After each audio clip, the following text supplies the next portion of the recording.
नमस्कार, लातूर प्रभातमध्ये आपलं सर्वांचं स्वागत. मी रघुनाथ बनसोडे. लातूर जिल्ह्यातील अहमदपूर तालुका, जे बाबासाहेब पाटील जे सहकार मंत्री आहेत, कॅबिनेट मंत्री, त्यांचा मतदारसंघ. आज ह्या मतदारसंघामध्ये आम्ही इथं आलेलो आहोत. गेले अनेक वर्ष दलित चळवळीमध्ये काम केलेले, विद्यार्थी दशेपासून काम केलेले आणि तळागाळातील अनेक उपेक्षित असतील, आर्थिकदृष्ट्या अडचणीत असतील, अशांना सहकार्य करणारे आमचे सहकारी श्रीकांतजी बनसोडे साहेब यांच्याशी आम्ही चर्चा करण्यासाठी आणि त्यांची मुलाखत घेण्यासाठी आम्ही इथं उपस्थित झालेलो आहोत. सर, आपलं स्वागत.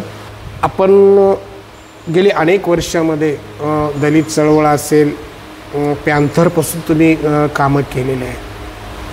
काय अनुभव आहे आता इतक्या वर्षापर्यंत, आपला काय अनुभव आहे? लातूर प्रभातच्या दर्शकांना क्रांतिकारी जय भीम. आयुष्यमान माझे मोठे बंधू रघुनाथजी बनसोडे साहेब हे माझ्या निवासस्थानी आले. त्यांचं सर्वप्रथम माझ्या परिवाराच्या वतीनं स्वागत. धन्यवाद. त्यांनाही जय भीम. जय भीम. जय. तसं विद्यार्थी दशेपासून आंबेडकरी चळवळीत काम करतोय. 1988 साली पॅन्थर छावणी प्रमुख होतो. नंतर पॅन्थर RPIमध्ये विलीन झाले. परत RPIचा कार्यकर्ता म्हणून काम केलं.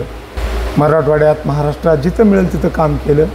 बहुजन समाज पार्टीमध्ये लातूर जिल्ह्याचा जिल्हा अध्यक्ष म्हणून मला काम करण्याची संधी मिळाली. मी बसपाचंही 9 वर्ष काम केलं आणि परत आता RPI आठवले साहेबांच्या नेतृत्वात काम करतोय. हा माझा राजकीय प्रवास आहे भाऊ. आणि सामाजिक प्रवासामध्ये सामाजिक काम करत असताना मी अंधश्रद्धा निर्मूलनाचंही काम केलं. बरं बरं बरं. दाभोळकर साहेबांसोबत काम करण्याची, श्रीराम लागूंसोबत, जयंत नारळीकरांसोबत यांच्यासोबत काम करण्याचे मला सौभाग्य प्राप्त झालं. त्यानंतर मी देवदासी निर्मूलनाचं काम केलं. देवदासी प्रथेला विरोध केला. देवदासी निर्मूलन व्हावं, समाजातल्या माणसांनी, किमान माझ्या जाती धर्माच्या लोकांनी देवदासी, वाघ्या, मुरळे, पोतराज हे सोडू नयेत याच्यासाठी कटाक्षाने विरोध केला. किंबहुना भांडणंही केली सोडावी म्हणून. हो, आता बरेचशी आम्ही पोतराजही भादरून काढली. बरं बरं. माझा मावस भाऊ, माझा चुलत भाऊ, माझा मेहुणा, हे यांना पोतराज होण्यापासून आम्ही वाचवलं. जी झालेली पोतराज आमच्या स्वतःच्या हातानं ती कातरली आणि आमची प्रगती अशा पद्धतीनं झाली की आम्ही मर्याईला आई मानायचो, सटवाईला आई मानायचं, धुरपतामाईला आई मानायचं. पण यांना आम्ही आई मानूनही आमचा उद्धार झाला नाही. पण खऱ्या अर्थानं जिजाऊला, सावित्रीला, रमाईला, ज्यावेळेला ह्या सगळ्या आयांना सोडून आम्ही यांना आई मानायला चालू केलं तर आमची प्रगती झाली, आमची गती वाढली आणि आमच्या झोपडीचे आता किंबहुना चांगले सिमेंट कॉन्क्रीटची घरंही झाली. हे आमच्या त्या महामायांचा आशीर्वाद आहे, त्यांची प्रेरणा आहे असं मला वाटते. पॅन्थरपासून आपली जी सुरुवात, खरं तर दलित चळवळीमध्ये जे काय अमानुष्य म्हणजे पहिल्या जे काय अन्याय अत्याचार व्हायचे, खरं तर पॅन्थरनी त्या ठिकाणी अक्षरशः संरक्षण देण्याचं काम केलेलं आहे. आणि त्या चळवळीमध्ये तुम्ही तेव्हापासून ती चळवळ, जे संघटन, जे सामाजिक पॅन्थर होतं ना, आता तुम्ही राजकीय प्रवाहामध्ये आहात. काय वाटतं तुम्हाला याच्यामधलं? आता त्या काळामध्ये ती पॅन्थरची गरज होती. ती लढाऊ पॅन्थर ही समाजातल्या अन्याय अत्याचाराच्या विरोधात लढत आली. ती आजही लढते. आणि त्या काळामध्ये खऱ्या अर्थानं इथल्या म्हारामांगा ढोरा चांबारावर जातीय द्वेषातून, जातीय मानसिकतेतून मुद्दाम होऊन त्यांच्यावर अन्याय अत्याचार व्हायचे. वा हे नळच बाटला, विहीरच बाटली, तू मंदिरातच आला, याची सावलीच पडली, आमच्या पंक्तीलाच बसून जेवला, यानं माझ्या तांब्यानंच पाणी पिलं, ह्या सगळ्या गोष्टी ह्या जुन्या काळामध्ये हे शिवाशिव ज्यावेळेला आमचा कुणाला स्पर्श जरी झाला तर त्यांना विंटाळ व्हायचा. त्या काळात पॅन्थरचं काम हे आक्रमक होतं आणि ते त्यावेळेला व्हायलाच पाहिजे होतं. आणि त्यांनी जे केलेली महाराष्ट्रभरची जी क्रांती आहे तर त्या क्रांतीला खरंच आज फळं आले.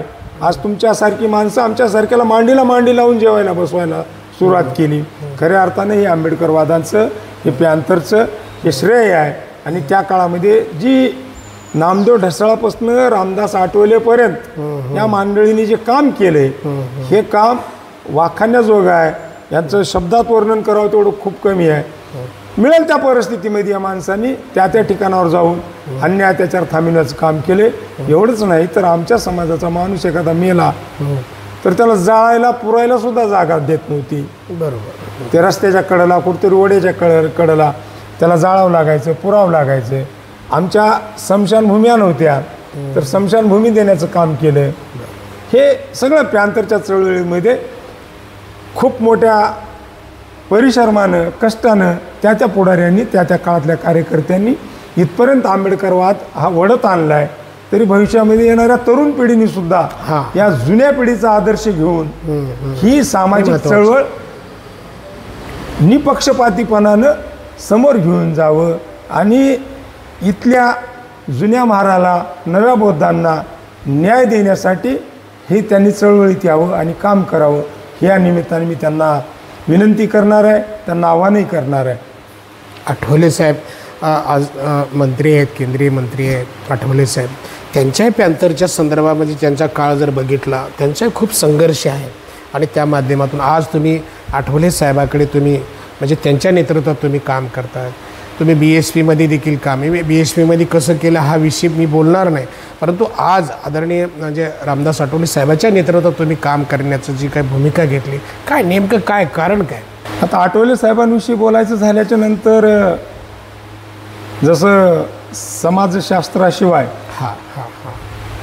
राज्यशास्त्राला मूळ नाही, क्या बात. आणि राज्यशास्त्राशिवाय समाजशास्त्राला फळ नाही. क्या बात. हे ज्या वेळेला आठवले साहेबांच्या लक्षात आलं त्यावेळेला त्यांनी की समाजाला जर काही द्यायचे तर राज्य करता असलं पाहिजे, राज्यात आपण असलं पाहिजे, आपण सत्तेत असलं पाहिजे. म्हणजे मी जर सत्तेत असेल, मी जर राज्य करता असेल तर समाजाला काही देऊ शकतो. मी त्यांच्या अन्याय अत्याचारासाठी, त्यांच्या आर्थिक उन्नतीसाठी, प्रगतीसाठी हे सरकारमध्ये स्वतःहून मांडू शकतो आणि समाजाच्या वाट्याला देऊ शकतो. म्हणून आठवले साहेबांनी जे काय आता त्यांनी चळवळ सुरू केली RPIची ही योग्य आहे असं आम्हा सर्व कार्यकर्त्यांना वाटते. याचं कारण असं आहे की या महाराष्ट्रामध्ये दिवंगत आदरणीय रासू गवई साहेब यांनी या महाराष्ट्रामध्ये RPIच्या माध्यमातून हजारो कार्यकर्ते हे पैशाने उभा केले, हे उद्योजक बनवले. म्हणजे चळवळ जी आहे ना सत्ता आणि सोबत राहिले, सत्तेच्या सोबत राहून त्यांनी हजारो कार्यकर्त्यांचा उद्धार झाला. त्याच पद्धतीने आदरणीय नामदार आठवले साहेबांसोबत राहणारी जी मंडळी आहे त्यांचा सुद्धा हजारो महाराष्ट्राभरात, महाराष्ट्राच्या बाहेर एकंदरीत मी इथं बसून 100 नावं महाराष्ट्रातली घेऊ शकतो. बरोबर. माझ्या ओळखीची, परिचयाची. पण आठवले साहेबांनी सुद्धा हजारो कार्यकर्ते हे स्टँड केले, उभे केले. मग ते शैक्षणिक संस्थेच्या माध्यमातून असेल, उद्योग क्षेत्राच्या माध्यमातून असेल, MIDच्या माध्यमातून असेल, म्हणजे विविध क्षेत्रामध्ये आठवले साहेबांनी सत्तेचा वाटा समाजापर्यंत पोहोचवण्याचं काम केलं. मग ते समाज कल्याण मंत्री असल्यापासून महाराष्ट्राचे ते आता केंद्रातले समाज कल्याण मंत्री असेपर्यंत त्यांचं काम चालू आहे आणि समाज त्यांच्याकडे आदरानं बघतोय. आता असते थोडंफार जे ज्यांना राजकीय द्वेष वाटतोय ते आठवले साहेबांचा द्वेष करतात, ते आम्ही डोळ्याने बघतोय. पण आठवले साहेब आणि तुम्ही ज्या लोकांमध्ये काही द्वेष आहे की तुम्ही विकासाला आणि लोकांना मदत करून ती द्वेष कमी करण्याचं काम करणार. हो, करतोय, चालूच आहे. आम्ही त्यांच्या अज्ञानाला उत्तर हे आता ते त्यांचं अज्ञान आहे. खरं आहे, खरं आहे. हे का नाही. तर एकंदर आता तुम्ही राजकीय भाषा झालीच, तर आता अहमदपूर तालुका आहे, येणाऱ्या स्थानिक स्वराज्य संस्था आहेत, जिल्हा परिषद आहेत, पंचायत समिती असतील किंवा आपण नगर परिषद असतील, या माध्यमातून तुमची काय भूमिका राहणार आठवले साहेबांचं म्हणजे RPI साहेबांचं आणि तुम्ही कशा पद्धतीनं तुमचं काय नियोजन काय आता या स्थानिक? आमचा पक्ष आज सत्तेत आहे. सत्तेत आम्हालाही वाटा मिळाला पाहिजे. नगरपंचायता, नगर परिषद, जिल्हा परिषद, महानगरपालिका या जे निवडणुका भविष्यात होणार आहेत आता येणाऱ्या काळामध्ये, त्या आमच्या पक्षाला आम्ही जास्तीत जास्त जागा मागून घेणार आहोत. कालच आमच्या जिल्ह्याचे जिल्हाध्यक्ष आदरणीय बाबासाहेब कांबळे, या जिल्ह्याचे नेते चंद्रकांतजी चिकटे, देवदासजी कांबळे यांच्या नेतृत्वात, यांच्या अध्यक्षतेखाली पत्रकार भवन लातूर येथे परवाच बैठक झाली या विषयानं. आणि तिथं याच्यावर सखोल अशी चर्चा झाली आणि आमच्या रिपब्लिकन पक्षाला जास्तीत जास्त संधी मिळावी, आमचे उमेदवार जास्तीत जास्त निवडून यावेत, याच्यासाठीच आमचा प्रयत्न असणार आहे. महायुतीचे जिल्ह्याचे, महाराष्ट्राचे जे काय असतील, आता तुमचे तालुका वगैरे जे काय जिल्ह्यात हे सहकार्य करतील महायुतीचे जे काय प्रमुख आहेत ते? आमचे स्थानिकचे आमदार तथा महाराष्ट्र राज्याचे नामदार सहकार मंत्री आदरणीय बाबासाहेबजी पाटील साहेब यांच्यावर आम्हाला पूर्ण विश्वास आहे की ते आम्हाला निश्चितपणानं याच्यात सहकार्य करतील, मार्गदर्शन करतील आणि रिपब्लिकन पक्षाच्या वाट्याला ते जास्तीत जास्त जागा देतील, यात आम्हाला काही शंका नाही. अहमदपूर तालुक्याच्या नगर परिषदेमध्ये एकूण आपण उमेदवार किती उभा कर? आता आम्ही जेवढे 4-5 जे महायुतीमध्ये आहे, तर आम्ही तर सरळ त्याला भागिलेच मागू ना. जर समजा 20 जागा असतील, आम्ही 5 जण मिळून लढवतोय, तर 4 जागा, 4×5 किंवा जिथं आमचा उमेदवार निवडून येऊ शकतोय तिथं आम्हाला द्यावी. जिथं भारतीय जनता पक्षाचा उमेदवार निवडून जातोय तिथं भाजपाला द्यावी. जिथं राष्ट्रवादीचा उमेदवार निवडून जाऊ शकतोय तर राष्ट्रवादीला द्यावी आणि सत्ता आमच्याच ताब्यात यावी, हे आमचं धोरण असणार आहे. जिथं काय झोपडपट्ट्या वगैरे व्यवस्थित असतात तिथं एखादी जर जमीन असते तर तिथे विकली जात नाही. म्हणजे अशा पद्धतीनं आज घडीला देखील म्हणजे आज विकासाच्या बाबतीमध्ये दुर्लक्षच होते राजकीय क्षेत्रातून आणि आधी प्रशासकीय क्षेत्रात. या बाबतीत काय वाटते? ज्या शहराच्या बाजूने झोपडपट्टी बसते त्या बाजूने शहराचा विकास होत नाही. हा त्या शहराचा बॅकड्रॉ आहे ही झोपडपट्टी. झोपडपट्टी बॅकड्रॉ आहे हे असं जाहीरपणानं बोलतो, याचं कारण असं आहे किंवा गरिबाच्या शेजारी जाऊन एखादा पैशावाला माणूस प्लॉट घेऊन चांगलं घर बांधू इच्छित नाही का, तर त्याला या गोरगरीब मंडळीमध्ये किंवा गलिच्छ वस्तीमध्ये तो राहणं पसंत करत नाही. आणि थोडेफार जातीय मानसिकता पण आहे. बाबासाहेबांच्या संविधानामुळं आणि बाबासाहेबांच्या लोकशाहीमुळं ही माणसं माणसासारखी जगत आहेत, अंगाला अंगभर पोटाला पोटभर खाऊन चांगलं राहत आहेत. नाहीतर आमच्या पिढ्यानपिढ्या इथल्या उष्टावळखान्यामध्ये गेल्यात, यांच्यामधली ही मानसिकता बदलत नाही. त्या झोपडपट्टीच्या दिशेने शहर वाढत नाही आणि झोपडपट्टीच्या दिशेने शहर वाढवण्यासाठी इथल्या लोकांमध्ये ती जनजागृती झाली पाहिजे. आणि सरकारनं सुद्धा सरकार पैसे झोपडपट्टीला दलित वस्तीला मुबलक देते. बरोबर. मग दिवाबत्ती असेल, लाईटची व्यवस्था असेल, पाण्याची व्यवस्था असेल, सांडपाण्याची व्यवस्था असेल, तिथलं सार्वजनिक शौचालय असेल, ह्या सगळ्यांसाठी सरकार मागेल तेवढे पैसे देते. पण करणारी लोक, राबवणारी हात ही व्यवस्थित नसल्यामुळं प्रत्येक महाराष्ट्रभरातल्या त्या झोपडपट्ट्याचं की पुनर्वसन नीट झालं नाही का, तर ज्यांनी जे कामं केलेत त्यांनी ते नीट कामं केलेली नाहीत. समजा करायचं असलं रुपायचं तर त्यांनी 4 आण्याचंच केलंय आणि 12 आणे खाऊन बसलेत. त्याच्यामुळं झोपडपट्टीचा विकास झालेला नाही. आणि जे काही शासकीय लेवलवर जे काय प्रबोधन व्हायला पाहिजे, सामाजिक जे दृष्ट्या देखील प्रबोधन व्हायला ते देखील होत नाही असं म्हणजे त्या ठिकाणी. मग ह्यासाठी आपली काय भूमिका राहील म्हणजे पक्षाच्या वतीनं? पक्षाच्या वतीनं आम्ही सर्वच नेते, पदाधिकारी, पुढारी आम्हीच राहतोय झोपडपट्ट्याने. त्याच्यामुळं आमची तर मानसिकता, आमची तर इच्छाच आहे की झोपडपट्टीचा स्वर्ग झाला पाहिजे. जे काय नवीन नेतृत्व म्हणजे सामाजिक कामाच्या दृष्टिकोनातून पुढे येत आहेत, विविध संघटनेचे बरेचसे बिचारे म्हणजे चांगलं काम करतात, त्यांना आपण काय म्हणजे संदेश काय देता, काय सांगू शकता?